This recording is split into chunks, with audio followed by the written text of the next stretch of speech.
And this multi-level conspiracy, as we're going to get into as the day unfolds, has been set up to disconnect us from who we are and put us in a false sense of self-identity, hypnotizing us to believe a lie about our very self. Who is behind it? Well, we can talk about that in a second. And I'll be back in 10 minutes. Thank you very much. Thank you.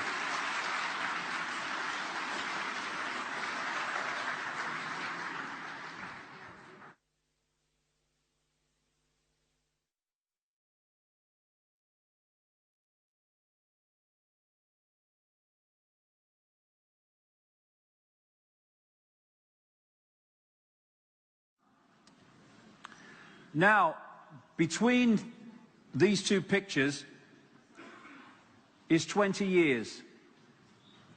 And I've seen enormous changes in that time. So many people have gone from this to this. And they've realized that the world is heading for a fascist global state or a communist global state, because the two are basically different ways of describing the same centralized dictatorship. And this says, wake up and smell the fascism. People are beginning to see that the police state, the Orwellian state, is unfolding. But then, this comes the question. When you see how it's coming in all these multi different ways, via manipulation of education, by manipulated wars and manipulating leaders, the pharmaceutical cartel, manipulated terrorist events, manipulated global warming, control of the media, all this stuff that we're being given to eat and drink to destabilize us, then there's no way that all that is being orchestrated by men in dark suits sitting around a table. And this is where I part company with so many people who are researching this, because that is not how it works, I would suggest.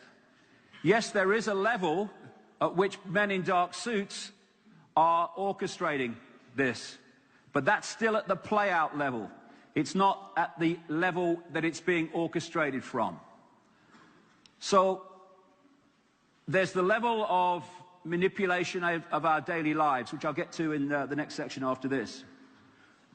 There's another level, which is the manipulation of the human society through various bloodlines by non-human entities.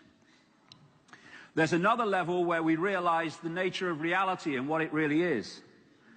And then there's the other level, which I'll just started to come in my life in the last 6 to 9 months, and that is the moon is not what it seems to be. And I'm going to go through some of this in this section. The rabbit hole is so much deeper than people who just research the 5 sense level of this have realized. But, you know, that ridicule I went through at the start of this journey 20 years ago was absolutely essential for me, because it cleaned out that fear and concern of what other people thought of what I was saying, because they were laughing anyway. Because you don't talk about the moon not being like it is, and you don't talk about non-human entities manipulating this world if you've still got that concern with what people think of you. Anyway, the whole basis of it is control of perception, control of the way we see the world, manipulating the way that we decode and decode reality, keeping us from our true self, which is this disembodied awareness, and putting us in this box or bubble of limitation, and controlling the way we decode reality so that we see the world as the control system wants us to see it. That's the whole basis, but there are many levels of it. Yes, on one level, there is a group of people, lots of groups of people, sitting round tables deciding the next move.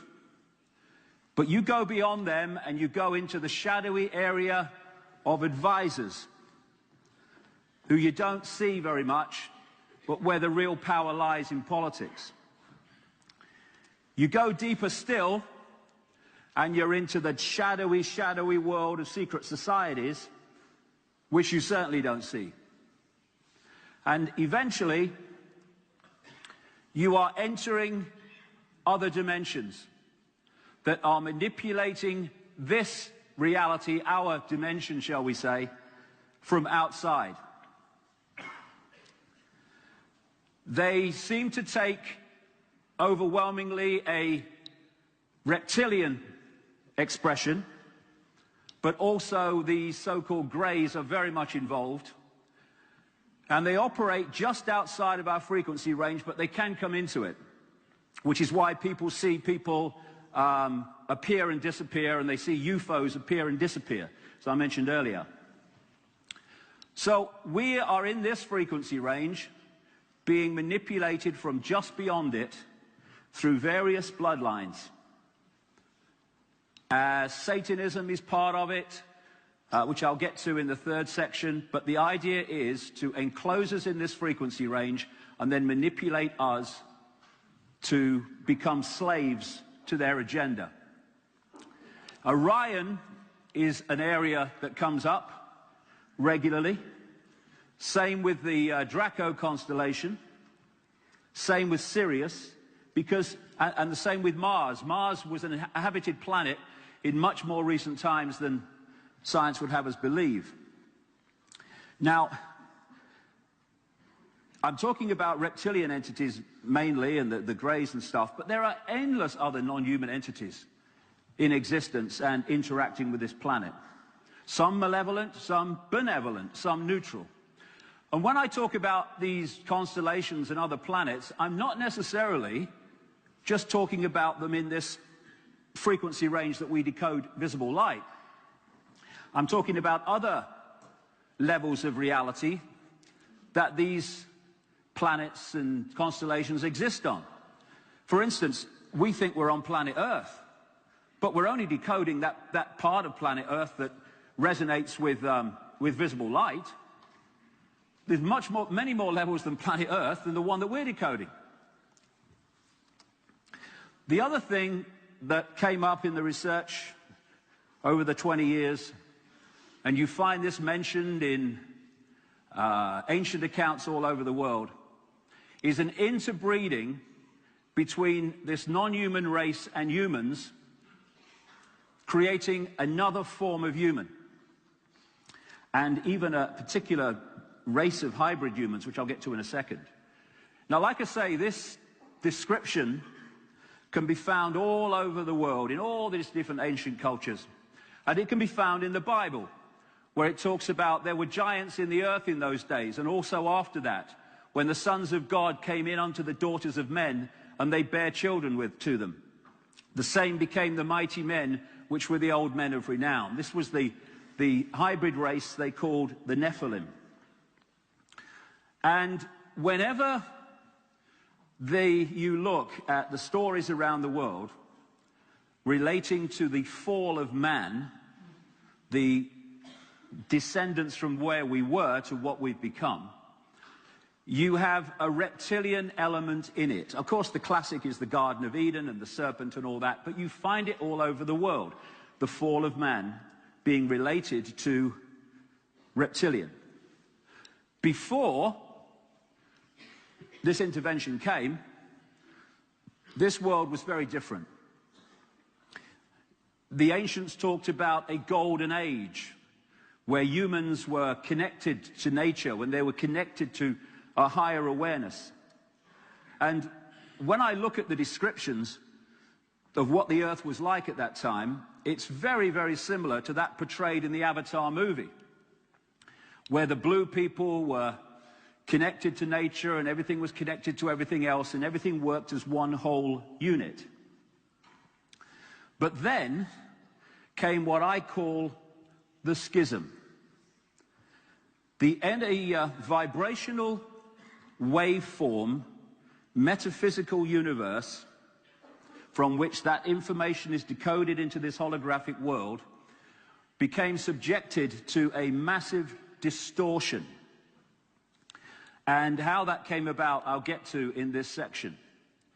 But this distortion in the metaphysical universe was decoded out to change the nature of life on this planet as it had been before.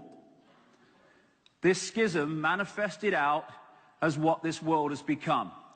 Wars, people dying of hunger in a world of plenty. It's all about me, conflict, argument, dissension.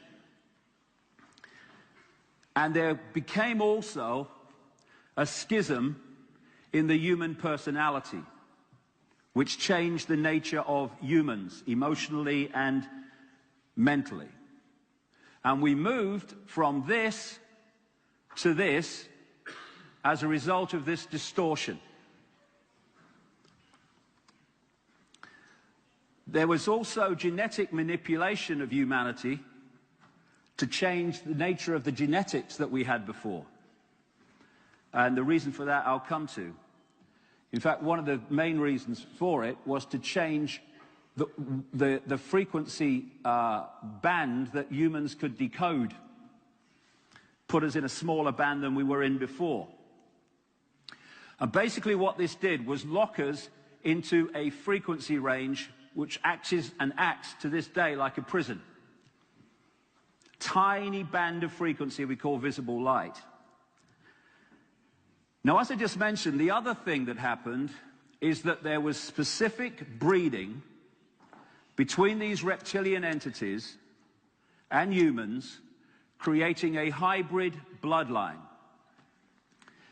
This hybrid bloodline became known under different names. They became known as the demigods. You read about them in history, the demigods. The demigods, because the reptilian entities were perceived as gods, the demigods were perceived as part human, part god, therefore demigods. These hybrid bloodlines became the royal families and aristocracy of the various cultures, where they claim the right to rule because of their bloodline, their connection to the gods. Ancient Chinese emperors claimed the right to be emperor because of their genetic descendants from what they called the serpent gods. In Britain today, we still have a head of state, Queen Elizabeth II, who is only head of state because of her bloodline, because of her genetics. And so we have this manipulation of the DNA, creating this hybrid bloodline, and that's the caduceus, the symbol of the medical profession to this day, very appropriately. I know people say it symbolizes Kundalini energy and all that, but it's very appropriately also symbolizes the input in reptilian genetics. Because the DNA is a software program. And these hybrid bloodlines have a software program that is much more reptilian than the general run of the population. And because everything is a vibration, if there is a genetic compatibility between the reptilian gods, or what I'll call the serpent gods, and humans, or their hybrids, human bloodlines, then there is a vibrational compatibility, which is very, very significant, as I'll get to in a second. Now, one of the key things to remember about this hybrid DNA is that something was removed from the normal DNA, and that is an ability to have empathy with the people who suffer the consequences of your actions. If you think about it, if you remove empathy from the human psyche, human feelings, there are no limitations. If I have empathy with people in Iraq, I cannot possibly order the pepper bombing of Baghdad. If I have no empathy, I have no problem with that whatsoever. And these bloodlines, what I'll call the Illuminati bloodlines, the serpent hybrid bloodlines, the ones that are behind the control system, they have no empathy. That explains so much about what they do. So because this hybrid genetics has a vibrational sympathy, compatibility with these entities that operate just outside of human sight, it means that these entities can possess, an ancient theme, these particular hybrid bloodlines in ways that they cannot with the general population. And what it means is if you manipulate the bloodline, the apparently human level operating within 5 sense sight, into positions of power, what you're doing is putting these entities into positions of power. But because when we look at people, we see the human level because that's all we're decoding. We don't realize who the real power structure is behind who we think is the power structure. Now, like I say, the theme of possession, often possession by reptilian-type entities, is an ancient theme all over the world. And what it means is that when someone meets, and I've not put Father George Bush there by accident, by the way, when you meet someone from these hybrid bloodlines, you're decoding the level of them that operates within the frequency range that you're decoding. So you see apparently a human. Hello, George. But if you could see, and some psychics can, if you could see just beyond that, in terms of your visual acuity, you would see an entity overshadowing this that looked anything but human. And I've met people with psychic sight all over the world that have seen this. So what you're looking at is a human level that we decode, but behind it is something that's anything but human, that is controlling, most of the time anyway, the mental and emotional responses of that person. The other thing that psychics around the world have told me they've seen is like an ethereal reptilian entity overshadowing humans and locking in to these bottom two vortex points, chakra points. Again, a form of possession. Now you can symbolize what I'm saying here like this. You know when you see scientists working in a laboratory and they're working with material that is too dangerous to touch. So what they do is they stand outside of the tank and they put those long gloves on and they work inside the tank while they are on the outside. Well, if you look at this in vibrational terms, that's what's happening. These entities are operating outside of this frequency range, but through these hybrid vehicles with which they have vibrational connection, they can manipulate this world very similar to this. And Neil Haig, my artist friend, symbolizes these bloodlines and the Illuminati secret society network. And this will be a common theme through the next few sections, as this bearded man. But behind the bearded man is the reptilian entities who are controlling. Now, when you go back to the ancient world, to the ancient Egypt, Mesopotamia, Indus Valley, and China, you see this continual theme of reptilian gods in the ancient world who interbred with humans. And this is a key area that comes up in so much research. The area we now call Iraq, that was thousands of years ago known as Sumer. And ancient tablets were found in Sumer, which when translated, talk of a non-human race called the Anunnaki, who came and interbred with humans, creating hybrid bloodlines, etc., and controlled the ancient world. That is a theme you find all over the world. This is just the Sumer version of it. And these hybrid bloodlines then, throughout what we call history, expanded up further into Europe, where they became the royal families and aristocracy of Europe, and so on. And these bloodlines today take the form of people like this. Certainly the House of Rothschild, which is one of the major players in this control system. British royal family too, the Rockefeller family and others around the world that control the banking system, etc. Now, when these bloodlines had taken over Europe, basically, not least places like Britain and France, then came this vast expansion across the world of the European colonial empires, not least the British Empire, which was so vast they said the sun never set. And then there came a point more recently where the colonial powers of Europe appeared to withdraw from the former colonies. But that was just on the surface. There's two forms of control. There's control you can see, touch and taste: communism, fascism, apartheid. The people under that control know they're under control, and at some point, it might take a long time, they will rebel against that control. The greatest form of control is control you cannot see, living in a prison cell you cannot see the bars of, because people don't rebel against not being free when they think they are.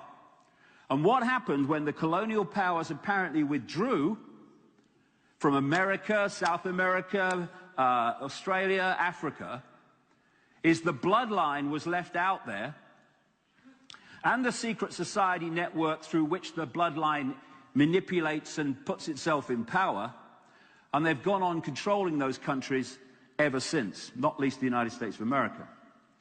And what they've created is this secret society equivalent of a transnational corporation. You have, with a transnational corporation, a headquarters, and you have subsidiaries in the different countries.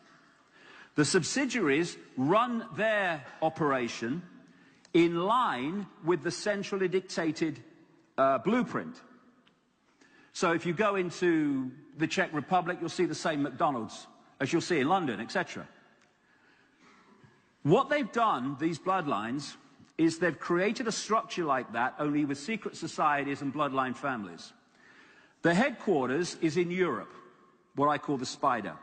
It's in London and Paris and major European centres, at operational level anyway. And then in the different countries, you've got networks of secret societies and bloodline families whose job it is to run those countries in line with the centrally dictated blueprint. Because of this, I've been to 50 countries researching this over the last 20 years, and I find the same things happening. Sometimes, you know, some places earlier than others, but the same things happening everywhere. And this is how it's possible, because of this transnational corporation of secret societies and bloodlines. You can also symbolize it as a spider's web, with the non-human entities in the center, the spider, but here, very close to the spider, the House of Rothschild and other families, but particularly the Rothschilds. And in the web, you've got all these different elements of society, which to us, in the general run of the population, seem unconnected.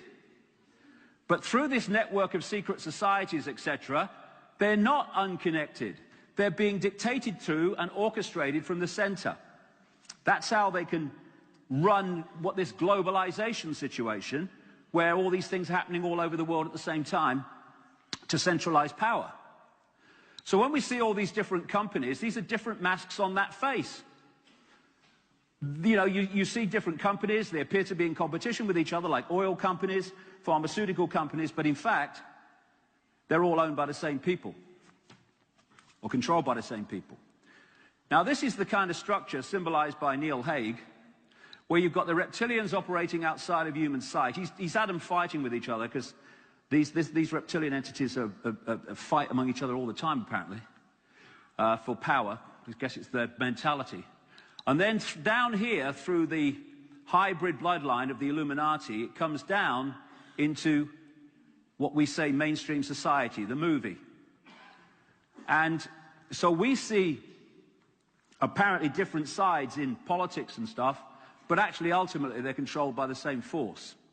So you have these non-human entities operating through these bloodlines, these possessed bloodlines, at the top of these different pyramids of different countries, and they will control the politics, the finance, the media, the military, the religion, and obviously royalty within these pyramids. And here's the people under this edifice of power.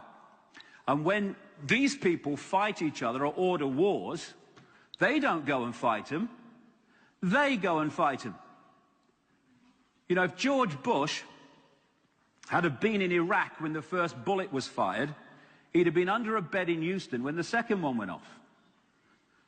They don't fight the wars, they get us to fight them. And when we stop fighting them, it's all over. So these people are like, seem so powerful, are just like pieces in a chess game, being moved around, useful for a while and then away they go. They're like masks, like shells for these entities to use to manipulate this reality. That says no signal, by the way. Some batches are obviously better than others, you know. So if you take the symbolism of the Trojan horse coming into that society with all the real stuff hidden inside, well, if you put this face on it, you're pretty much describing what's going on here. We're being controlled by a force we cannot see and don't even accept exists. And like I say, this is why I had to be cleared out in my experience of concern of what people thought of me and what I say. Otherwise, you don't put this stuff out. Because you think, what will people think of me? I don't mind. I don't care. They have a right to think what they like. Someone sent me this, and I'm not saying these are reptilian eyes. It could be just, you know, a trick of the light. But someone sent me this, and what it portrays is what people all over the world have told me they've seen, where people's eyes turn from human to reptilian. And interestingly, I've got a friend who operates in medicine and science, who has an associate who has been doing, I don't agree with it, but he's been doing a long research project developing iris scan equipment. And he didn't know my friend knew me, and he certainly didn't know about me. But he said to my friend, you know the strangest thing when I was doing this research? He said, I looked down a microscope at 2,300 eyes, and around 4% appeared to be of reptilian type and appearance. And it's funny, that figure of 4 to 5% is what keeps recurring over the years in terms of the percentage of the population that we're talking about, and many of that 4 or 5% will not even be aware that they're of the bloodline either. Here's another one that you find on the internet of Father George Bush. Again, could well be just a play on the light, but that just shows what people see. Inside these people are something else. What's behind the eyes? Mr. Fake Smile, Mr. Fake Emotion, Mr. Dark Eyes Blair. What's behind the painted smile? This guy, Ted Heath, was Prime Minister of Britain from 1970 to 74 and signed us into the European Union as it's become. And before I was into any of this, I was just a national spokesman for the Green Party and working for the BBC. But in 1989, the Green Party in Britain in the European elections had a good result. As a result of which I was asked onto a television program for the results coming in live, because they knew we were going to do well. I arrived at the studio, and the lady met me, and she said, I'll take you into makeup. Fair enough. So I walked into the makeup room, the door's open like that. It could have been like that, but I think it was like that, you know. And she led me to my seat, and she says, someone will be along in a minute, walks out. I think I'm on my own, I can't see anybody. And then something caught my eye, and I looked across, and here's this guy, Ted Heath, former Prime Minister of Britain, He was behind the door, waiting for his makeup to be taken off. He's just been on the program. And I looked at him and I said, all right, mate, nice to meet you. In this whole conversation, he never said a word. He was facing the mirror, I was there, and he turned his chair. Like I say, I'm not into any of this at the time. It's not 1990 yet. And he looked at me, and his eyes started at the top of my head and slowly, slowly scanned to my feet, scanned back again to the top of my head, and then turned and looked at the mirror. Not a word said. Now that was kind of startling enough, but this is what I saw when his eyes were scanning my body. Everything went totally black, including the whites, and I described it to my family when I got home. I said it was like looking into two black holes, and what I meant by that was, we have this thing we called eye contact, where you make eye contact with someone. When I looked into his eyes as he was doing this stuff, there was no contact. I was looking through him into some other dimension. That's what I would see it now. I didn't at the time. I didn't know what was happening. But as I've traveled around the world, I've had a number of people talk to me about having the experience of the black-eyed people. And I thought, I know exactly what you mean. So behind the human is something very different as we go through these people. There you go, look at that. Lovely eyes she's got, isn't she? Lovely eyes. And again, I emphasize, this DNA has no capacity for empathy. Now, when I started on this trek of this reptilian theme, as the pieces kept being handed to me, I was shocked to find how much evidence there is. That says in our face, and it is in our face. The oldest form of religious worship currently has been discovered is serpent worship. It goes back at least 70,000 years, according to mainstream science and anthropology. And that 70,000 years place is here, the border of Botswana and Namibia, a place called the Tsalido Hills, where the bush people who live in that area say modern humans were created by the great serpent, the great python, who, it said, appeared with a bag of eggs to seed the modern humanity. Now this man, the Reverend John Bathurst Dean, wrote a book in 1933 called Worship of the Serpent. Some wonderful books were written in the early part of the 20th century, which have long been forgotten.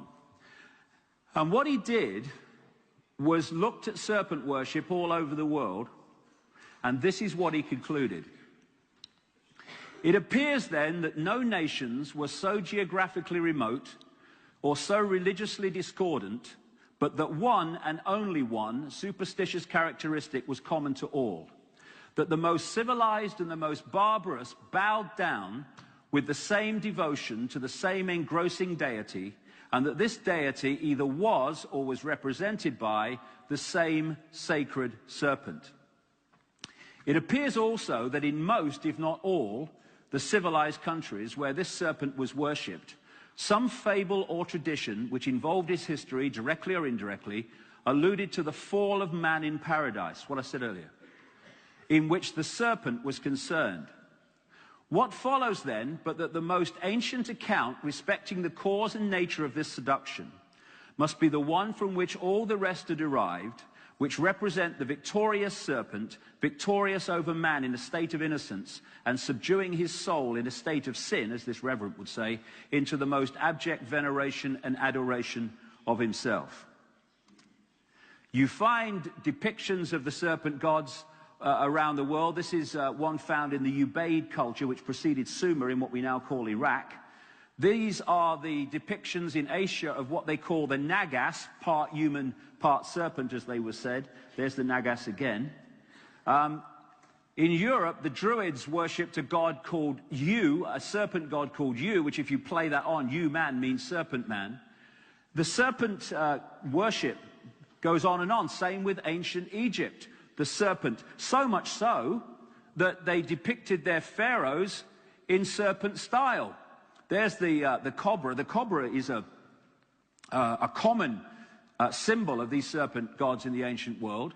The headdress is of the cobra headdress, or you know, what the cobra looks like. And there's the belly of the cobra coming down from the chin. And I say this is a universal. In Central America, they worshipped Quetzalcoatl, the feathered serpent god. The Mayans in Central America had a version of the same called Kukulkan. And then, of course, throughout the Far East, the dragon is absolutely the symbol of many countries, and the dragon comes from the serpent gods, I would suggest. And folklore is full of serpent legends. When I went to South Africa, in the latter part of the 1990s, about 1997 I went first, then 98. In 98, I brought a book out called The Biggest Secret, in which I mentioned this serpent connection for the first time. And Credo Mutwa contacted me while I was in South Africa and said, I must talk to you, I must talk to you. So I went to see him, and he said, how do you know about the Chitahuri? I said, who's the Chitahuri? And Chitahuri translates as, in one way it translates as the children of the serpent, or the children of the python. And he told me how he had learned decades and decades and decades ago, when he joined the secret societies that were created in the black societies when the Europeans came. The Europeans wanted to kill the shaman and destroy the knowledge. Not all the Europeans, but the powers. And so the knowledge went underground into secret societies, and he joined them quite early in his life and got access to them. And what was he told about? That the world is controlled by serpent entities hiding behind human form. This, unfortunately, was stolen recently. It's called the Necklace of the Mysteries. It's not a necklace, though. It goes on your shoulders, and it is incredibly heavy. And the reason it's heavy is that it was made to last. And it's mentioned in accounts 500 years ago, the Necklace of the Mysteries, and Credo reckons it's at least 1,000 years old. And what it depicts, he was telling me, is the story of Africa, indeed the story of the world in the same way, through symbols hanging from it. Here you've got a human woman. There you've got what is, when you see it, you know, sideways up, is exactly like a flying saucer. There you've got a hand with the eye on it and the constellation of Orion. And then you've got this figure, this strange non-human figure, and various other ones there. Now, this non-human figure is in come-and-get-me mode, shall we say. And this penis, Credo was telling me, used to be gold. But someone stole it for financial reasons, and they had replaced it with a copper one. But gold, one of the kind of central stories, myths of Egypt, is the story of the golden penis of Osiris. And how Isis put him all together again, but couldn't find the penis and all that stuff. And it's exactly the same story in southern Africa, using different names. There's the eye. It's significant in a minute. So there's the human lady, and here's the non-human figure. And he said, that's the Chitahuri. And I said to him, well, it doesn't look very reptilian to me. He says, that looks very strange. And he said, well, this is the reason. The serpent gods said, you must never depict us as we really look, or else. And although you find some depictions, they're overwhelmingly symbolic, like snakes and stuff like that. Or, as he said, this was made to make sure that people realized it wasn't human, but without depicting what it really was. And when I was writing my latest book, this man, Pierre Sabac, it's the name he writes under, contacted me through a friend and told me about the book he was writing called The Murder of Reality, Hidden Symbolism of the Dragon. And it's a very deep book and takes a lot of concentration, but it's fascinating. He spent nearly 7 years reading through dictionaries in different languages to decode the serpent gods hidden in other symbolic forms. For instance, he shows in the book how the eagle was used to symbolically depict the serpent gods. And if you're an insider, they give you this knowledge. If you're not, you think it's just about an eagle. The owl is one of the symbols. The hawk or the falcon and angels is symbolic of these serpent gods. And so you get the eagle being used very, very widely to depict the logos or images of countries, not least the United States. The goddess of Babylon, Semiramis or Ishtar, where we get Easter from, she was depicted with owls. Horus, the son of God of Egypt, was depicted as the falcon or the hawk. And of course, the angel stories are legion. In the Bible, one of the kind of hierarchy of angels is called the seraphim. Well, if you take the word back, seraph means snake or serpent. Then you have this recurring theme around the world of the serpent and the disc, the flying disc. What that flying disc is, we'll get to, or what I think it is. And the other thing that, another thing that Pierre Sabac does when he looks at the language derivation is show how the ancients used to depict, not least in areas like Egypt, they used to depict the heavens as the upper ocean. So we had the ocean on earth, and then the upper ocean, which was the heavens. And so these stories of the gods in their flying boats were depicting things going on in the sky in the upper ocean, the heavens. And you have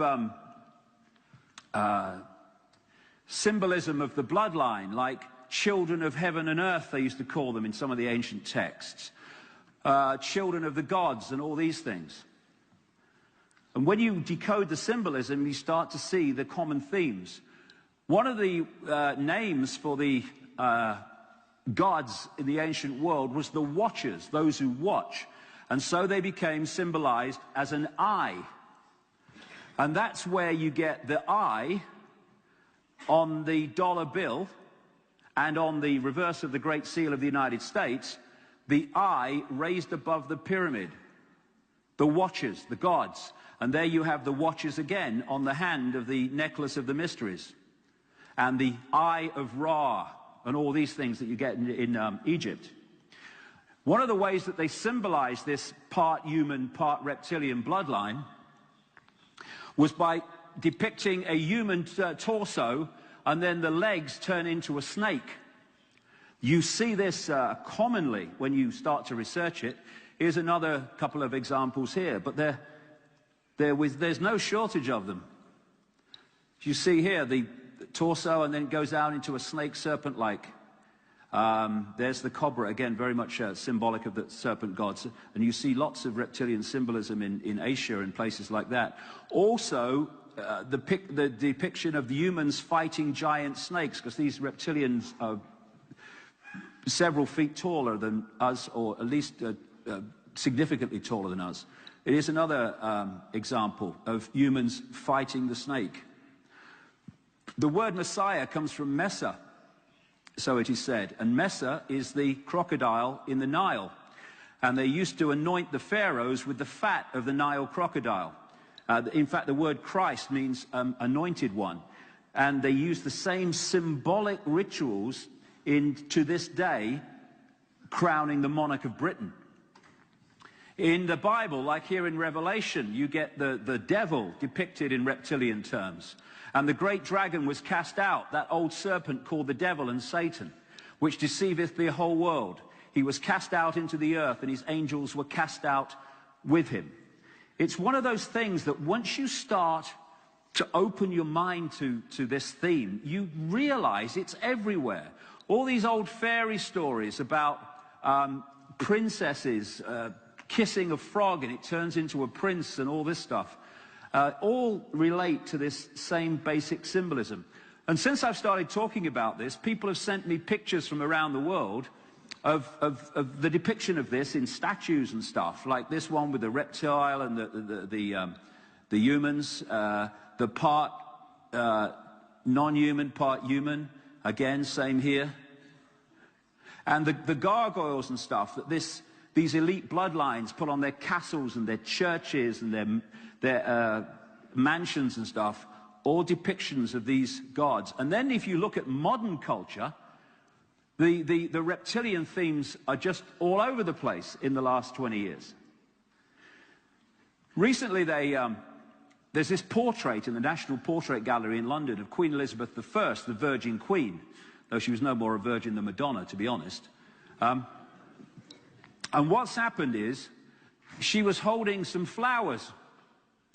But with the passage of wear and tear, the paint has worn away, and the flowers can be seen to have been painted over a snake that she was holding. This is a computer representation of what it would have looked like in its prime form. The newspapers in Britain were saying, why was she holding a snake? Well, maybe I can help you there, guys. Maybe I can help you. And then you look at the coats of arms of these aristocratic bloodlines around the world, not least in Britain. And again you see the dragon or the flying reptile depicted. One of the great centers of this global control system is the City of London. Not the great span of London, but that part of London, the original City of London, where the financial district is, where St. Paul's Cathedral is, which is a country. People don't realize this. The City of London financial district is a country within a country. It's like the Vatican within Italy, within Rome. They don't tell you that, but it's true. It has its own police force, and it is absolutely controlled by secret societies like the Knights Templar. And the Knights Templar symbol is the red cross on the white background. And the symbol of the City of London, the financial district, is this. Flying reptiles holding the symbol of the Knights Templar Secret Society. That's what you pass when you enter the City of London on either side of the road. Then you get the same theme around the world in culture after culture of reptiles or reptilian imagery eating humans. This is one from Central America. This is another one. And again, the snake with the crown, the royal bloodline, the hybrid. This is painted by Credo Mutra on the side of his hut, depicting African legends of the serpents eating humans. And there's Alfa Romeo, look, there you go. And there's the red cross on the white background. You find this imagery in lots of logos owned by the Illuminati bloodlines. This is Silvio Berlusconi's mansion, or one of them, the leader of Italy. What are the Italians doing? I don't know. Are they drunk or what? I don't know. And there's the same imagery there in his mansion garden. Another element of this story is that these entities operating just outside of human sight feed off human emotional energy. We have become their power source in so many ways. And a few years, or quite many years ago now, I saw that Disney movie, Disney, Illuminati company, that Disney movie, Monsters, Inc., where it depicted this, it was an animated movie, it depicted this monster world, and the monster world did not have an energy source. So they had this power station in the monster world, but the power station consisted of a series of doors, symbolic of interdimensional gateways, and these monster people working in this power factory used to walk through these doors, and when they did, they entered a child's bedroom. It's supposed to be a children's movie. And what they did then was they frightened the child screamed, they caught the scream energy in this like tube, and they took it back through the door to the monster world to power the monster world. And in the most basically symbolic way, that's what's going on. They're feeding off our energy, which explains a lot as we go along of why the world is as it is. I've got a friend in Japan, lots of people will have come across by now, called Mr. Emoto. And he's become famous for getting a canister of water and putting like words written on the side of it, or putting a mobile phone on the side of it, then freezing that water very, very quickly. I've seen his studio in Tokyo where he does it, and then photographing the water crystals in that water before they obviously melt. And that kind of putting words on the side of the canister is what I was talking about in the first section. We see a word like love or hate, but what it is a vibration. And if you put the word hate or I want to kill you in words, write them, they will vibrate that energy. And by freezing the water and then filming the crystals immediately, you pick up what those words and mobile phones or whatever have done to that water. And this is a water crystal photographed after words of love and appreciation were put on the side of the water. This is a water crystal after "you make me sick, I will kill you" was put on the side of the canister. In other words, mental and emotional states manifest in very different vibrational forms. And it's like everything with radio stations or television, whatever. If you want to access a vibration, you have to be on that vibration. And the vibration that these entities are operating at means that if they are going to absorb human energy, it has to be at the low end of human emotion. It has to be that rather than that, because they can't access that. It's vibrating too quickly. So they've structured society to create maximum low vibrational emotion based around fear, anger, frustration, stress, depression, to create this constant supply of energy. And all these stories of vampires and all the rest of it all come from these entities, which still today, they're doing rituals around the world. We're talking some of the most famous people in the world are doing these rituals, which I'll talk about in the next section. Then you have another theme with these entities, which is of changing shape, what is known as shape-shifting. And I've got ridiculed around the world for saying that these entities can shapeshift, or appear to. Not because I've kind of sat there in a darkened room and worked it out, but because of the number of people around the world who've told me of their experience of seeing someone in a human form turn into a reptilian form and then back again. And of course, because if you want to control people and put them in a box, one of the most effective ways of doing it is to suppress massively their sense of what is possible. And if you therefore get people to believe that this is a solid world and all the rest of it, you are dramatically limiting what they perceive to be possible, because it's all solid. And people say to me, you can't go from a solid shape to another solid shape. Do you know, I agree with you, you can't, but that's not what's happening. This is why the first section today is so important before I talked about anything else. The shift takes place not in the physical realm, because there is no physical realm. It takes place at the energetic information waveform level and is then decoded through to the holographic. So you're decoding the human level, which is the one that's there when the process starts. There's then a shift of information, and the reptilian level comes forward, and you start decoding that. To the observer, it's gone from human solid to reptilian solid and back again, but that's only gone on in here. The shape shift happens on an energetic waveform level, because we're holographic we're looking at, and this is where the shape shift takes place, in the decoding mechanism. That's why it's possible. So, the road to global tyranny. We're going to go into some bizarre bloody things now, I'll tell you in the next few minutes, half an hour or so, crikey. The road to tyranny. We started out, as the ancients talk of, with great common themes, with a world that was very different from this one. Like the blue people in the Avatar movie. And then came this schism, this dramatic, energetic distortion of this part of the information construct we call the universe. And one of the things that happened immediately when this distortion happened is it came through to the holographic as massive, massive geological upheavals.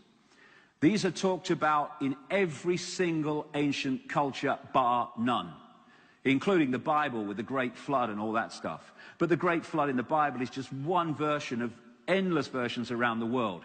They talk about fantastic volcanoes, massive earthquakes, the earth turning over, spinning over, tipping over, and a gigantic tidal wave that enveloped the earth.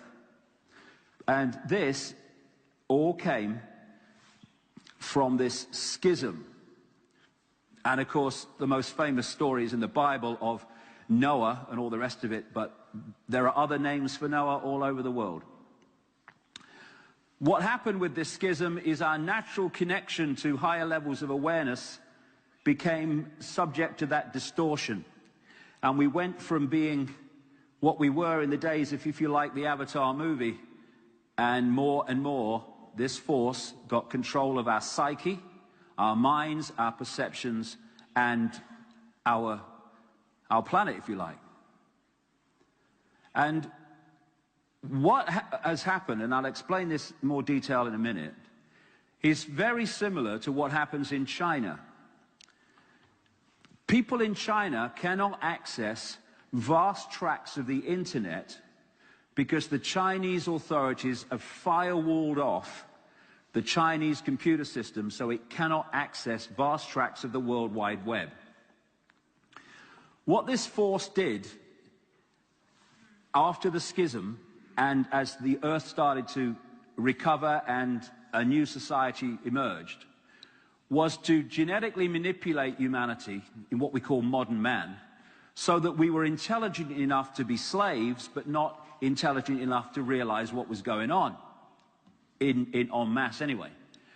And so what happened is that basically our reality was firewalled off. We are not accessing today anything like the range of frequency that we were before, but I'll get into more detail about that in a minute. So we fell into this tiny, tiny, narrow band of awareness, which is keeping us in a frequency range that is almost infinitesimal compared with what's available in this universe.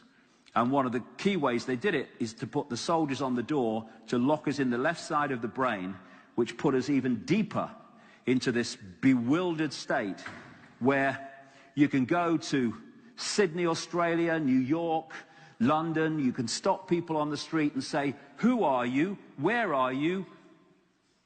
Where do you come from? And if they don't give you an immediate religious response, they'll probably say, I don't know. I don't know. I thought we were on the cutting edge of human awareness and we don't even know who we are, where we are, and what we're doing here. That's the level of suppression we're dealing with.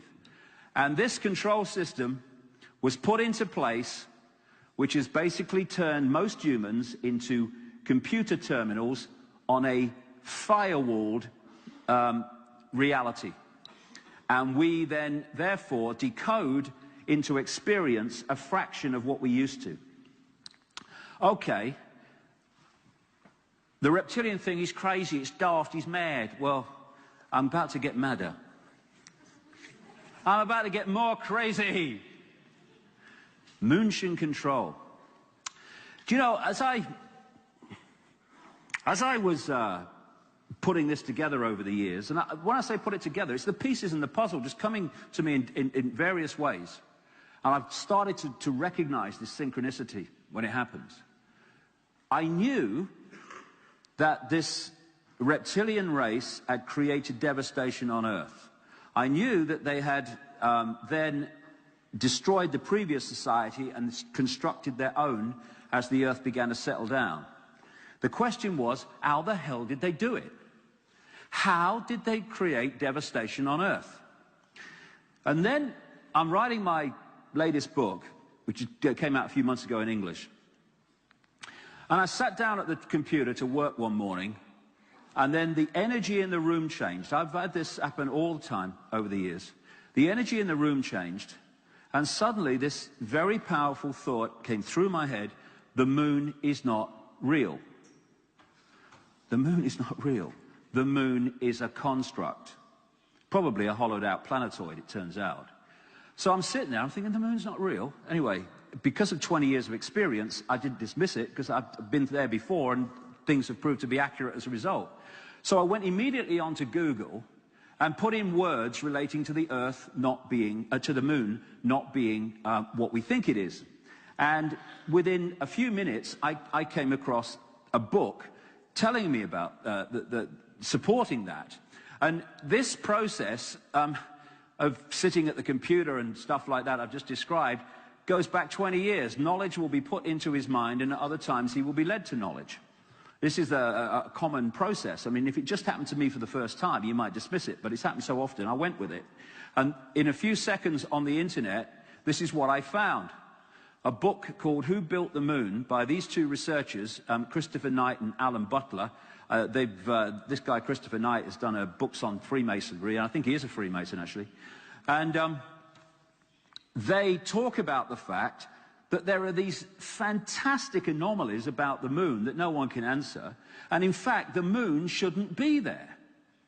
And it's funny, again, you know what I talked earlier about the blank sheet of paper? It's really important, because you're born into this world, and naturally you accept the world as it is that you're born into. And the moon comes up, and it goes through its cycle, and all the rest of it.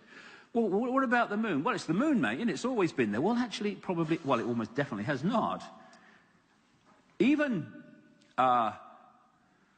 the way the moon goes around, physically, has fundamental impacts on Earth. The angle of the moon, of the Earth, the speed of spin of the Earth, the effect on tides, and we're 60 to 70% water anyway on the so-called physical level. But the moon is not just physical. That's only the decoded level of it that we're seeing in the sky in apparently a physical holographic state. The moon, like everything else, is in its base state an information construct in a waveform state. And therefore, we decode it through into what appears to be the physical moon here. This is important when looking at this energetic distortion. Because when the moon came in, much more recently than science accepts, very much more recently, probably hundreds of thousands of years, maybe even a bit more, maybe a bit longer, but not millions. And as it came in its information state, its waveform state, it distorted the information balance of this part of the universe relating to where we live, Earth and the solar system, etc. And that distortion became the great cataclysmic events that all the ancient cultures talk about. And what do they say as a common theme? During these cataclysms, the Earth flipped over, which is what it would do when this came into where it is now and its effect on the Earth. We have the seasons today in relation to the Earth because of the moon, because of the effect on the angle of the Earth in relation to the sun. And what happened then, as this happened, this distortion happened, and it came through to the holographic devastation, is that society we call the Golden Age Society, the Avatar movie society.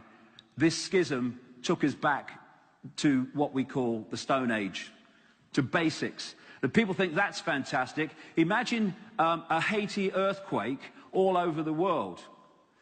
You know, you're saying, when are the rescuers going to come? There are no rescuers. They're under rubble as well. And of course, as the Earth moved, what would that create? On an Earth overwhelmingly made up of oceans, a fantastic tidal wave, all of which is described in the ancient texts. And if we went through this now, this modern society, gone overnight, in a flash. And the other thing this distortion did was distorted our psyches and the way we decode reality, our perception. And this is Credo Mutwa at his home in the Kalahari region of South Africa. Saw him a few weeks ago. And he was saying that the Zulu African legends say that when the moon came, humanity went crazy, which is what it would have done. The effect on the human psyche of the moon is much misunderstood and underestimated. So we had this schism. The golden age human became the fall of man human. That's what we're looking at. That's what we're talking about. And also in Who Built the Moon, they describe the extraordinary mathematics and synchronicity of mathematics and size and everything between the moon, the earth, and the sun. Doesn't work with any of the other planets, just those three. As they say in the book, the maths involved in the Earth-Moon-Sun system is nothing less than staggering. And it says the moon has been placed where it is with the accuracy of the proverbial Swiss watchmaker. It's in such a place that during an eclipse, when viewed from the Earth, it is the same size as the sun. Accident? It's apparently 400 times smaller than the sun and 400 times nearer the sun than the Earth. Or something like that. 400 keeps coming up. This is what they say in the book. The moon is bigger than it should be, apparently older than it should be, and much lighter in mass than it should be. It occupies an unlikely orbit and is so extraordinary that all existing explanations for its presence are fraught with difficulties, and none of them could be considered remotely watertight. This is the official version, or two official versions, of how the moon was created. It was said that when the Earth was forming, a Mars-type planet smacked into it, a chunk broke away and became the moon. This became known in science as the whack theory. However, the physics of that didn't work out, so they came up with the double whack theory. This is that the Mars-type planet hit the Earth, went away, came back and hit it again. Give you a right, I'll give you a left. There you go, got a moon, there you go. The truth is they haven't got a clue where the moon came from. This is Isaac Asimov, a Russian professor of biochemistry who wrote a lot about the moon. We cannot help but come to the conclusion that the moon by rights ought not to be there. The fact that it is one of those strokes of luck almost too good to accept. Small planets such as Earth with weak gravitational fields might well lack satellites. In general then, when a planet does have satellites, those satellites are much smaller than the planet itself. Therefore, even if the Earth has a satellite, there would be every reason to suspect that at best it would be a tiny world, perhaps 30 miles in diameter. But that is not so. Earth not only has a satellite, but it is a giant satellite, 160 miles in diameter. How is it then that tiny Earth has one? Amazing. And the more I looked at this and read about it, the more I went, whoa, I didn't know that. This scientist, Erwin Shapiro from the Harvard-Smithsonian Center for Astrophysics, the best explanation for the moon is observational error. The moon doesn't exist. NASA scientist Robin Brett, it seems easier to explain the non-existence of the moon than its existence. Where did it come from? And then there's the evidence that the moon is hollow. For instance, when in November 1969, NASA set up seismometers and then intentionally crashed a lunar module into the moon, causing an impact equivalent to 1 ton of TNT. The shock waves built up, and NASA scientists said the moon rang like a bell. Maurice Ewing, a co-director of the seismic experiment, told a news conference, "As for the meaning of it, I'd rather not make an interpretation right now, but it is as though someone had struck a bell, say in the belfry of a church, a single blow, and found that the reverberation from it continued for 30 minutes. Frank Press from the Massachusetts Institute of Technology, the MIT, said that for a rather small impact to produce an effect that lasted for 30 minutes was quite beyond the range of our experience. NASA scientist Gordon MacDonald said in the early 1960s that it would seem that the moon is more like a hollow than a homogeneous sphere. Sean Solomon of the MIT said the lunar orbiter experiments had vastly improved knowledge of the moon's gravitational field and indicated the frightening possibility that the moon might be hollow. Later, they had a launch vehicle strike the moon with the equivalent of 11 tons of TNT. And NASA scientists said the moon reacted like a gong and continued to vibrate for 3 hours and 20 minutes to a depth of 25 miles. Ken Johnson, a supervisor of the Data and Photo Control Department during the Apollo missions, told the Who Built the Moon author Alan Butler that the moon not only rang like a bell, but the whole moon wobbled in such a precise way that it was almost as though it had gigantic hydraulic damper struts inside it. And as the great American cosmologist Carl Sagan said, a natural satellite cannot be a hollow object. These two scientists from the Soviet Academy of Sciences wrote a long article in the 1970s in something called Sputnik magazine, headed, "Is the Moon the Creation of Alien Intelligence?" This is the 1970s. They pointed out that the outer surface of the moon is extremely hard and contains minerals like titanium. Moon rocks have been found to contain processed metals, including brass and mica, and the elements uranium-236 and neptunium-237, that have never been found to occur naturally. Uranium-236 is a long-lived radioactive nuclear waste and is found in spent nuclear fuel and reprocessed uranium. Neptunium-237 is a radioactive metallic element and a byproduct of nuclear reactors and the production of plutonium, naturally occurring then. Some lunar rocks, the scientists pointed out, have been found to contain 10 times more titanium than titanium-rich rocks on Earth.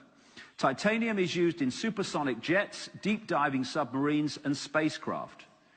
Dr. Harold Urey, the winner of the Nobel Prize for Chemistry, said he was terribly puzzled by the rocks from the moon, and particularly their titanium content. He said the samples were mind-blowers and that he could not account for the titanium. The scientists wrote this, the Soviet scientists: if a material had to be devised to protect a giant artificial satellite from the unfavorable effects of temperature, cosmic radiation and meteorite bombardment, the experts would probably have hit upon precisely these, what are called refractory metals. In that case, is it not clear why lunar rock is such an extraordinarily poor heat conductor, a factor which so amazed astronauts? Wasn't that what the designers of this super Sputnik of the Earth were after? From the engineer's point of view, this spaceship of ages long past, which we call the moon, is superbly constructed. If you are going to launch an artificial Sputnik, then it is advisable to make it hollow.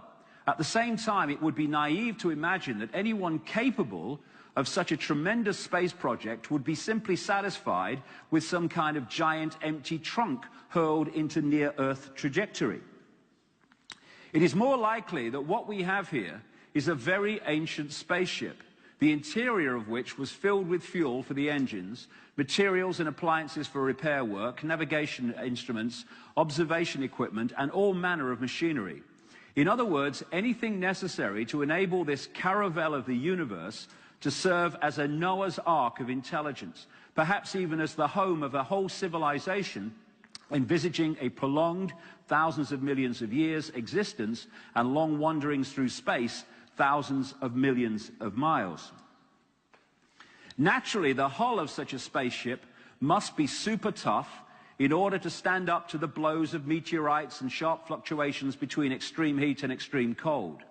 Probably the shell is a double-layered affair, the basis a dark armoring of about 20 miles in thickness, and the outside of it some kind of more loosely packed covering, a thinner layer averaging about 3 miles. In certain areas where the lunar seas and craters are, the upper layer is quite thin, in some cases non-existent. And what's they found with the craters on the moon is no matter how wide they are and how big the impact was, the depth of them is pretty universal. In the region of 3 miles, that kind of thing. And what the Soviet scientists were saying was the reason for that is when it's impacted, it goes down so far on that outer layer and then hits that 20-mile thick, as they say, layer and can't go any further. And so you have a universal depth of crater, despite the fact that the power of the strike can be very different. And this guy, Dr. Anderson, professor of geophysics and director of seismological laboratory at the California Institute of Technology, said, the moon is made inside out. In other words, what's on the surface should be inside. Hollowed out moon. So I called Credo Mutua when I put this together. I didn't tell him anything I was thinking, anything I'd come across. I just said to him, can you tell me any African legends about the moon? Well, first of all, a number of African tribes say that they go back to before the time the moon was there. So do other tribes around the world. But he said, we symbolize the moon as an egg. And again, modern anthropologists would hear that and go, oh, they're primitive, they think the moon's an egg. The reason they symbolize it as an egg is they say it's been hollowed out. The yolk's been taken out. And this was the story he told me. He's told me some more since I've seen him. The legends of the moon say that the moon was brought here hundreds of generations ago by two brothers, Wawani and Mpanku, who were the leaders of the Chitahuri, the children of the serpent, the Reptilians. And they were known as the Water Brothers and had, quote, scaly skin like a fish. Now, when you go up to Sumer, in what we now call Iraq, and you read what's on the Sumerian tablets found over the last 100, 200 years, they talk about the Anunnaki and two brothers that led the Anunnaki called Enki and Enlil, and at least Enki was associated with water. The Zulu, so it's the same story basically in theme in Sumer as you find in Africa, southern Africa. Zulu legends tell of Wawani and Mpanku how they stole the moon in the form of an egg from the great fire dragon and emptied the yolk out until it was hollow. Then they rolled the moon across the sky to the earth and caused cataclysmic events on this planet. And the legends also say that the Chitahuri said, if you don't do what we say, we'll move the moon and have an impact on the earth that way. Now, this book was written in the 1970s, Our Mysterious Spaceship Moon, by a guy called Don Wilson. And he says that if you take this theme about the moon, instead of what we're told the moon is, it starts to explain all this long list, this is just some of them, long list of anomalies about the moon. Like why the moon is a freak world, too big and too far out to be a natural satellite of the Earth. Why the moon has such shallow craters. Why some moon rocks are older than Earth and at least as old as the solar system. Why the moon seems inside out. Why the moon vibrates like a huge gong, transmitting tremors great distances around and through itself. How the moon can produce so many contradictions of data and findings. And more recently, I mean, you wake up one morning and you put on the television or open the newspaper and they say, NASA's announced it's going to bomb the moon. It's going to what? It's going to bomb the moon. Looking for water. Yeah, okay. And then, I don't know if you saw this story, that about 3 weeks ago, NASA announced that the moon is shrinking. It was in the mainstream media. The moon is shrinking. And they said this is happening in what we would call modern times. What they found is these ridges all over the moon, not just in one little area, all over the moon, where the surface is being pushed up over itself because the moon's shrinking. The moon's shrinking, and then they're bombing it. What's happening? And there's things on the moon that non-natural phenomena on the moon that's been kept from us. Never mind in the moon, where I say the real deal is, on the moon as well. This guy, Sergeant Carl Wolf, was a precision electronics photographic equipment engineer based at Langley Air Force Base in Virginia. That's the CIA Air Force Base. That's where the planes were sent to not stop the attack on the Pentagon. Didn't get there in time. Oh, missed it. There you go. And he appeared at the National Press Club in Washington, D.C. with others to talk about his experiences on the inside and what he saw. And he said that one day he was called across to one part of Langley Air Force Base to, I think it was to repair some technology of some kind. And he met a man who was putting together what they call mosaics. As pictures of the moon were taken, they would take strips of them and then put them together to create a whole mass. And Carl Wolf said then what happened when he got there. He said, then this man who was doing these mosaics, then he pulled out one of these mosaics and showed this base, which had geometrical shapes that were towers. What the man told him when he said, come and look at this, he said, we found an alien base on the moon, far side of the moon. They were spherical buildings, these towers. They were very tall towers and things that looked somewhat like radar dishes, but they were large structures. If I compare it to what I've seen now, because I do have photographs that have artifacts in them that are similar to what I saw, they're massive. Some of the structures are 1/2 mile in size, so they're huge structures. Some of the buildings seem to have very reflective surfaces on them. A couple of structures that I saw reminded me of cooling towers at power generating plants. They had that sort of shape. Some of them were just very, very straight and tall with a flat top. Some of them were round. Some of them looked like a Quonset hut with a dome, like a kind of greenhouse. The particular shot that I saw, there were several clustered together over a landscape, a fairly large landscape. And other people who spoke said similar things about the fact that artifacts non-natural on the moon had been airbrushed out of the photographs by NASA before the public saw them. Some of them not very well. This documentary, Moon Rising, talked to a lot of people on the inside about their experiences of the moon. And this was what one NASA insider said: we lied about everything. Well, they'd have to, otherwise they'd have to tell the truth. And these are some of the pictures that the Moon Rising points out, where there's something behind that, and they've just like blocked it out. Not even very well. Same with this. What's behind that? And then you've got this. What's this on the moon? It's certainly not something that looks in any way natural. And according to photographic experts who've looked at this, this is so big, it's about 10 times the size of Los Angeles. Their quote, not mine. What the heck is it? Then there's these towers that are all airbrushed out, so you can't actually see what they really are in detail.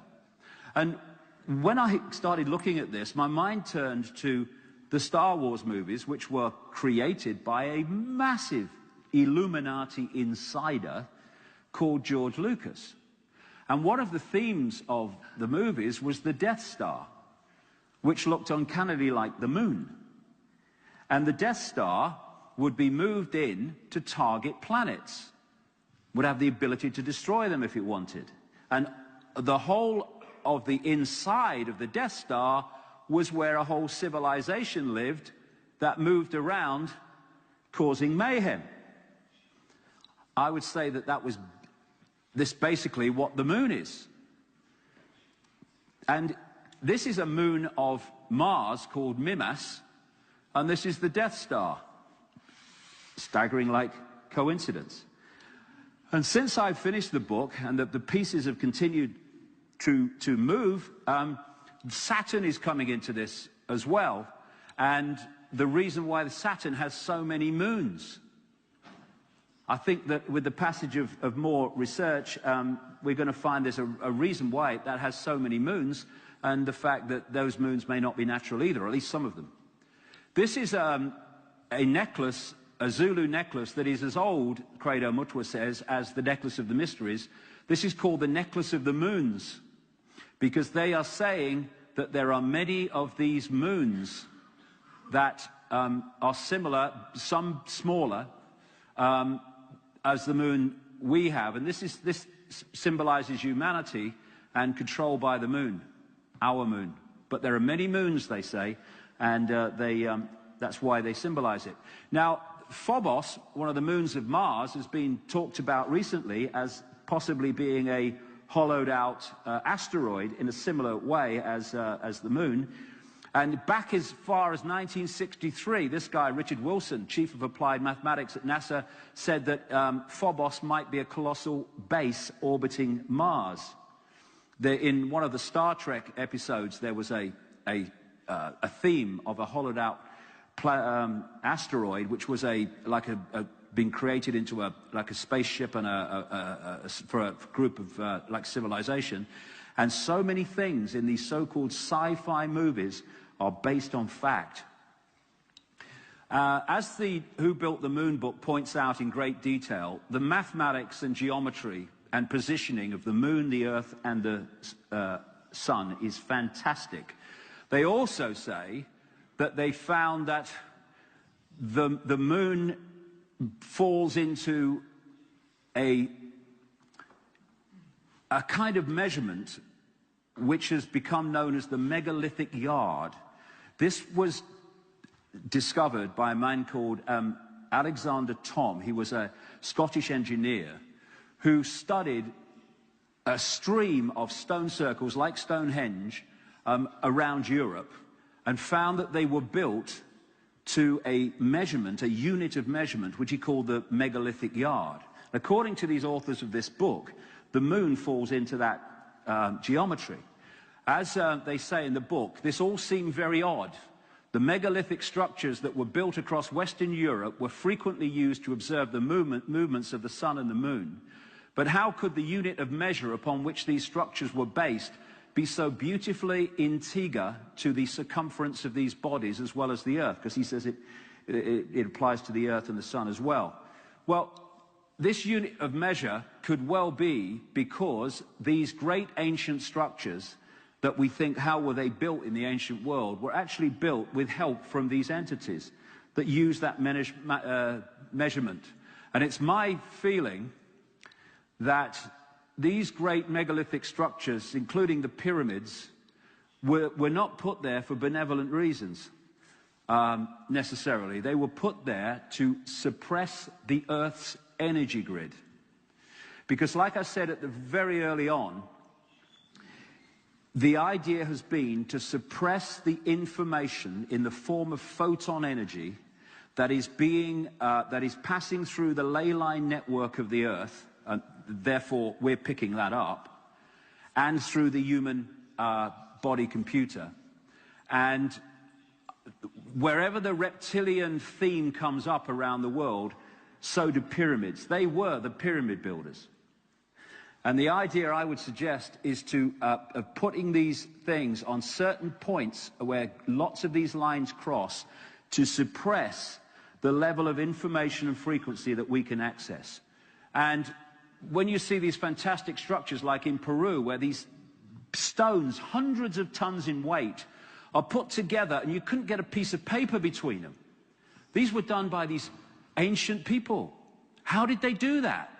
Because there was another influence that history has written out of the show.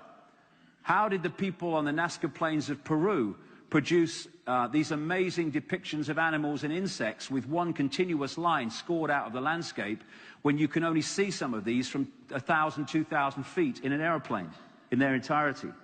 Because there was an input of a much higher, not consciousness, no, intelligence that knew how to manipulate reality to make that happen.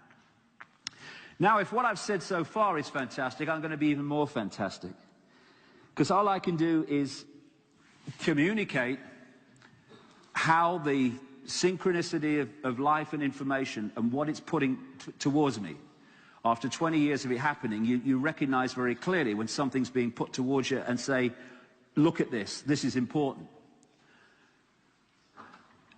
It seems to me, and I'll go into detail as we go along here, that it's not just the fact that the moon is there that's affecting life on Earth, though just being there alone is massively affecting us.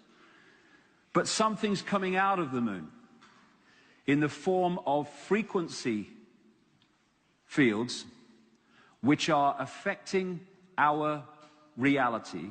Not least, it's the source of the firewall that is cutting us off from great areas of perception that we had before but don't have now. Again, the moon is, in its base form, a vibrational field. We decode it into physical, but it's vibrational. Like I say, the fact that it's there is affecting us massively, but I'm saying we go further than that. There is a broadcast signal or frequency field that is being broadcast to the Earth, which is acting like a firewall. Can't say I know exactly how it works, I wouldn't claim that, but the theme is becoming clear. Because what you have is information coming from the sun in the form of photons. The idea is to create a field, in effect manipulating the Earth's magnetic field, that is shutting out chunks of the frequencies available, therefore the information available, that is coming to us from the sun in the form of photons. And in doing that, they are doing what the Chinese authorities have done with the internet. They are firewalling off great swathes of information that we would, left to our own devices, be decoding into a much more expanded sense of reality. And what I call the moon matrix, this firewall, is creating this secular society where we are operating in such a narrow band of our potential. I mean, just think about it. We are consciousness. All that is, has been, and ever can be, and yet, as my brother said to me the other month, he said, what's this life, because he's not into any of this stuff, but what's this life all about, Dave? He says, you get up in the morning, and you go to work, and you do a job you don't really want to do. And then you come home, and you have your tea, and you watch the telly, and then you go to bed, and you get up, you go to work, do a job you don't really want. How many people go through life like that? They're not living. They are existing. They're surviving. They're getting through. Is that all we're capable of? Of course not. But we're being suppressed and manipulated so that this infinite consciousness that we are gets locked into this bloody round and round and round and round mundane lifestyle where we're serving like slaves. And this is affecting our energy field and therefore how we decode reality in a much narrower band than we normally would. Just as computer games, virtual reality games, hijack the five senses and put another reality into the body computer, so it's being done to us, and I would say at least to a large part via the moon. I'll get into this, I'll go into more detail as we go along. Like I say, you have this base vibration, which then elicits information in the form of photons, and as the vibration changes, so the information changes. And like in China, they have firewalled it off through the moon, so we're not accessing that anymore. And it's interesting that one of the things the magnetic field of the Earth does is it deflects away large amounts of solar radiation. It's what it does. And some people will say, and I understand it, well, it's a good job it does, or we get fried. And in some frequency ranges, yes, we would. What I'm saying is that a lot of stuff that is being artificially deflected by manipulation of the Earth's magnetic field from the moon, at least to a large part, it's stopping us receiving photon information on frequencies that we would normally receive it, and therefore we are not accessing that information. Boom! This is a strange thing that people argue about what it means. It's at a place called Dendera, near Luxor, and it's called the Dendera Light. And they're saying, are these ancient depictions of lights and what have you, with the snake in the middle? I don't know what it symbolizes, but I know what it symbolizes to me. This band of frequency, which is firewalled off and controlled by this reptilian entities, these reptilian entities from the moon, which is holding humanity in a band of frequency which allows us to be en masse controlled, manipulated, and suppressed through lack of knowledge, lack of awareness, and not least through suppression of right brain information. And if people think that we can't be cut off from knowledge and even visual levels of awareness by high technology, well, how about this? This was in the New Scientist a few months ago, this mainstream science magazine in Britain. And this is what it said. In America, a little while ago, a few months ago, they switched from analog television to digital television. And this was the result. New Scientist magazine, prior to the switchover, naturally occurring radio waves at frequencies between 700 and 800 megahertz were obscured by analog TV signals, preventing astronomers from investigating the universe using this band. The freeing up of this bandwidth is a once-in-a-lifetime opportunity to see galaxies in this range. That's before they hand the frequencies over to mobile phone companies and so on. So here we are, with astronomers unable to see galaxies within the frequency range of 700 and 800 megahertz because Americans were watching the television. What on earth could they do with the kind of technology and technological advanced situation that we're talking about here to cut us off from sight and perception purely through vibrational means? I'm saying that we're being controlled in precisely that way. And when you open to consciousness, it's what the awakening's happening. When you open to consciousness, you're moving beyond the frequency range of this firewall. And thus, in that expanded state of consciousness, you can see what those still within the firewall frequency cannot see, and that's the reason they call you crazy. It's like we're operating in a vibrational bubble, the moon matrix, within the bigger bubble of what we call the universe. And the moon is affecting, as we said earlier, the third eye and our ability to decode reality and go beyond five-sense reality in the way we naturally should. So if we go back to this scene in the Matrix, it's, I would say, more accurate to say, the moon matrix is everywhere. It is all around us, even now in this very room. You can see it when you look in out your window, you turn on your television, you can feel it when you go to work, when you go to church, when you pay your taxes. It is the world that has been pulled over your eyes to blind you from the truth. Exactly. We've been put in a vibrational prison. And even, like I say, forget the moon matrix, just the fact the moon is here is having phenomenal impacts on our sense of reality on all levels, the cycles of the moon. On the endocrine system, the moon fundamentally affects our hormonal systems, the endocrine system glands, two of which, of course, are the pineal gland and the pituitary gland of the third eye. That's just by its physically being there. And we're being closed down from our natural multisensory self in this way, and through the closing of the third eye and the shutting down of consciousness, being put into this limited mode. So the moon matrix, moonth.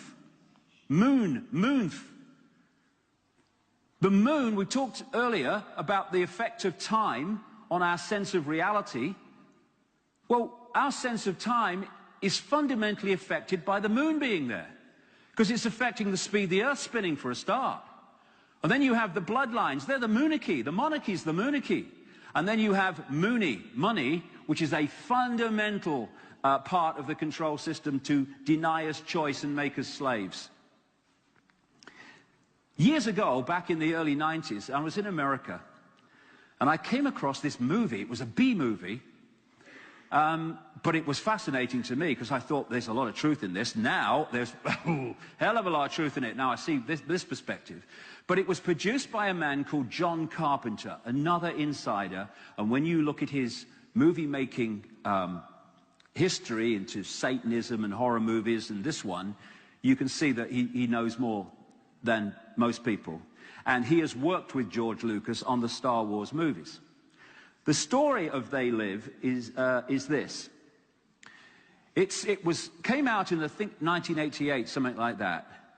And it was set about now in the future.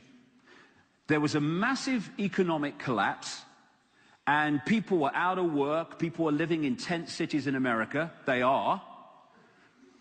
And this guy, the star of the movie, if you like, was a builder, but he was walking from town to town trying to get work as a builder. So the movie opens with him walking into this city. He gets some temporary work on this building site, and at the end of the day, this big black guy says to him, another builder, "Do you have anywhere to stay?" He said, "No." He said, "Well, it's not much, but you can stay where I stay." So they go to this clearing, a wasteland, and there's just corrugated iron makeshift houses and tents, homes and tents, not houses. And he notices, the first thing he found strange was they'd rigged up like a makeshift television, a black and white, flickering on and off in this little makeshift village. And there's a program going on, and suddenly it cuts out, and this man's face is there. And he says, "They're here, they're among us. We can't see what they look like, but they're among us, and they're controlling us." And it got cut out back to the program. And this guy noticed that some strange things were happening at the church across the road by people that lived in this village, this temporary village. So when they go over there, he sneaks in, and the church music's playing, and there's like a choir singing, but he nips around the corner and looks, and it's a tape, not a church at all. And he sees these cardboard boxes. But someone started to come near him, so he got away before they could see him. That night, the police state move in. Black helicopters, bulldozers, police, and they destroy this town, this village, temporary village. He comes back the next day after it's all settled down, and he sneaks into this church to see what was in these boxes. So he grabs a box, runs off into an alleyway, opens it up, and inside it's all sunglasses. So he thinks, sunglasses, what a waste of time. So he puts one in his pocket, throws the rest in the trash can, and walks out into the main street. And then he puts the glasses on. And the world is suddenly very different. This is what he can see. With his eyes, these are adverts. But instead, through the glasses, he sees that they're saying, watch TV, submit, consume, stay asleep, conform. All these subliminal things that are fired at us all the time. No independent thought. He looks at news magazines and newspapers, and he sees the same thing. And then someone comes up to buy a newspaper, and they don't look human through the glasses as they look human through his eyes. And he realizes, as he watches the president make a speech through the glasses, the president's not human. And many of the police are not human. And the people in the media, many of them, are not human. And the story runs and runs and runs till they realize that there is a frequency being broadcast from the top of the television tower in this city, which is having the effect on the human brain of preventing it from decoding the frequencies which would allow them to see what is going on. But the glasses overcome that. And they destroy the dish, and suddenly people are seeing who's sitting next to them. And who they're having sex with. That'd be a surprise, wouldn't it? He looks very different. I must have had too much to drink. And I'm saying that theme is what's coming from the moon, and it's affecting our ability to read reality. Now, let's take this to the next stage. We live not just in a left brain world, we live in a reptilian world, and I'll explain why. Carl Sagan, the great American cosmologist, he wrote a book called The Dragons of Eden about the effect on human behavior of our reptilian genetics. Because although there are hybrid bloodlines with a greater infusion of reptilian genetics, all of our body computers, I would suggest, not least because of the genetic manipulation, have a are tremendously influenced by reptilian genetics. The core part of the brain here, into the center of the brain, is called by scientists the reptilian brain, or the R complex. And it's through this, I would suggest, I'll come to this in a minute, that we are controlled by the moon matrix and by the structure of society in general. There was a series of books written in the 1960s and 70s by a guy called Carlos Castaneda, in which he was quoting a shaman in Central America called Don Juan Matus. There's some people that say he didn't exist, the shaman, but whatever, the words put into his mouth, whether he existed or not, are absolutely spot on. I read these passages I'm going to show in a second after I'd concluded that we're being controlled by this serpent race through control of our psyches. And this is what Castaneda quoted this shaman source as saying. We have a predator that came from the depths of the cosmos and took over the rule of our lives. Human beings are its prisoners. The predator is our lord and master. It has rendered us docile, helpless. If we want to protest, it suppresses our protest. If we want to act independently, it demands that we don't do so. Indeed, we are held prisoner. They took us over because we are food to them, and they squeeze us mercilessly because we are their sustenance. Just as we rear chickens in coops, the predators rear us in human coops, human eros. Therefore, their food is always available to them. Food, energy, human emotional energy. Think for a moment and tell me how you would explain the contradictions between the intelligence of man the engineer and the stupidity of his systems of belief, or the stupidity of his contradictory behavior. Sorcerers believe that the predators have given us our system of beliefs, our ideas of good and evil, our social mores. They are the ones who set up our dreams of success or failure. This is the monopoly I talked about earlier, the round and round the garden. They gave us covetousness, greed, and cowardice. It is the predator who makes us complacent, routinary, and egomaniacal. In order to keep us obedient and meek and weak, the predators engage themselves in a stupendous maneuver. Stupendous, of course, from the point of view of a fighting strategist, a horrendous maneuver from the point of view of those who suffer it. They gave us their mind. The predator's mind is baroque, contradictory, morose, filled with the fear of being discovered any minute now. They gave us their mind. And I say that's where they gave it us from and continue to give it us from. And that about fear of being discovered any moment now is because the moon society depends for its resources on the earth. It's a construct. It does not have a resource base. And this is why the earth is not only being controlled in terms of humanity, it is being raped of resources to serve the society on the moon, or in the moon more likely. So this reptilian mind, collective mind, is the hack.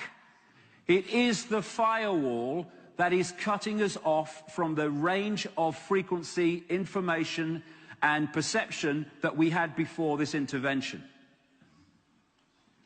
It's the reptilian mind that is behind the banking, political, media, business, religion, medicine system. It's what it all comes down from. It's been structured to control us, to suppress us, to keep us from the truth.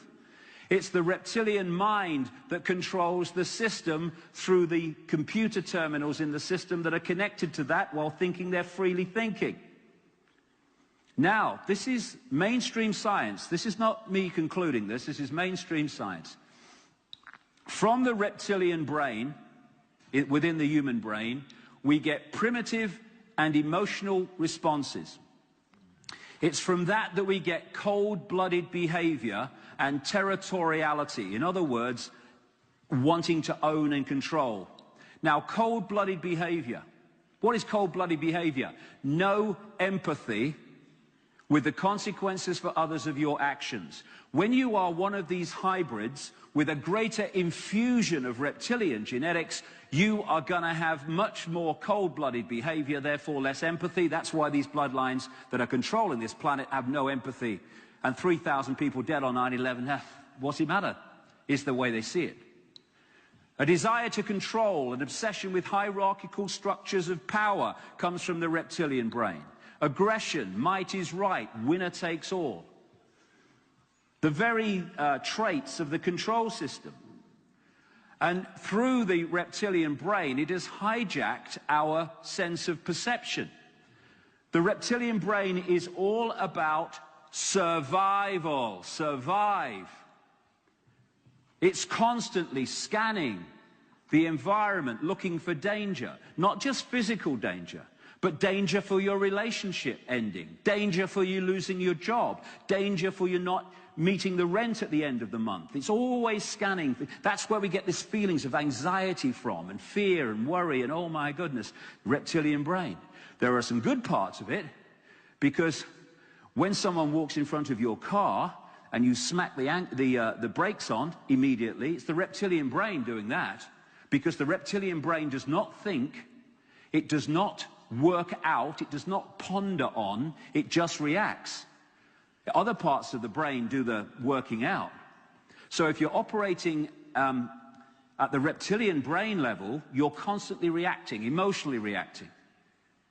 When people emotionally react, and then a minute or two later or the next morning they go, I went over the top there, didn't I? What was I doing? The reptilian brain took control of their reality. Survival, fear, reaction. And therefore, this says, be afraid, the big bad monster's coming as soon as we've invented him. This means that if they can hold us in the reptilian brain as much as possible, then they have more control over us and our behavior. And how do you keep people in the reptilian brain as much as possible? You keep them in states of fear and anxiety and stress as much as possible. So, terrorism, global warming, swine flu, the economy, I don't look like her, I don't look like him, over and over and over again. Excuses to be in states of awareness or lack of it that put us here. And if they put us here, then it connects us into the moon matrix, because this is like a microchip that connects us into that reptilian brain. And it's not just about, like I say, survival physically. It's protecting status. It's protecting your power, protecting your reputation, superiority, intellectual preeminence. This all activates the reptilian brain out of fear of losing those things. But on another level, the reptilian brain also has an acquiescence to hierarchy and authority. And that's what humanity has, an acquiescence to authority, etc. Money, on both sides of it, is the reptilian brain. People say, why does someone who's got more money than they could spend in 100 lifetimes already, why do they get up with the sun every morning to earn more? Because there is an aspect of the reptilian brain when it's at its extreme states, and these hybrid bloodlines are in an extreme state, which equates far, far, far more than necessary with a greater chance of survival. So they want more and more and more. And then there's the other end of the reptilian brain relating to money, where it's fear of not having enough. Either way, you're locked in here. And it's through the reptilian brain that overwhelmingly humanity decodes reality. And this is what Don Juan Matus said in another Castaneda book. I know that even now, though you never have suffered hunger, you have food anxiety, which is none other than the anxiety of the predator who fears that at any moment now its maneuver is going to be uncovered and its food source is going to be denied. Through the mind, which after all is their mind, the predators inject into the lives of human beings whatever is convenient for them. And they ensure, in this manner, a degree of security to act as a buffer against their fear. Sorcerers of ancient Mexico reasoned that man must have been a complete being at one point, with stupendous insights, feats of awareness that are mythological legends nowadays. Yes, exactly what we were before this intervention. And then everything seems to disappear, and we now have a sedated man. What I'm saying is what we have against us is not a simple predator. It is very smart and organized. It follows a methodical system to render us useless. Man, the magical being that he is destined to be, is no longer magical. He's an average piece of meat. There are no more dreams for man, but the dreams of an animal who is being raised to be a piece of meat of trite, conventional imbecilic. This is what we're being given the opportunity to break out of now. And that's why I keep saying the control system is all about the control of perception. You control that, you control behavior, you control physically. Zulu legends and African legends say that before the moon came, humans used to perceive the sun as female. The Zulus used to call it Langa, the desired one. And then after the moon came, Credo Mutra said that this change from perceiving the sun as female turned to perceiving the sun as male and the moon as female. There's another level of the change. And he says, the Zulu legend says that this change from perceiving the sun as female to worshipping it as male, quote, made possible the creation of warlike kings that took what they wanted by force. Everything changed when the perception of the sun changed. Well, it's not only the perception of the sun that changed, it's actually what we were decoding from the sun, thanks to the hack and the intervention of the moon, I would strongly say. And it's a modus operandi, it seems. What you do is you move these moons in, and what they do is have the effect of, through their effect on the planet, as they did with this one, completely raising the society that was there at the start. And then as the planet settles down after that initial collapse, you start to build a new society, not least through genetic manipulation, that is based on your collective mind dictating to the minds, just like ants and the queen ants and all that stuff, same principle. And when you look at that Avatar movie, it has all the elements. If you take the blue people to be humans as we were before the schism, before this intervention, and you take the American military who came into that moon in the Avatar movie with their high technology, this was the society before, and then in came the Americans in the movie with their high technology, their left brain intellect, and they want resources which are very, very valuable, and so they just blow the place apart. That's what society's doing. The planet's being raped. Why? It's being raped of resources by the predator race that is behind the human structure that's doing the raping.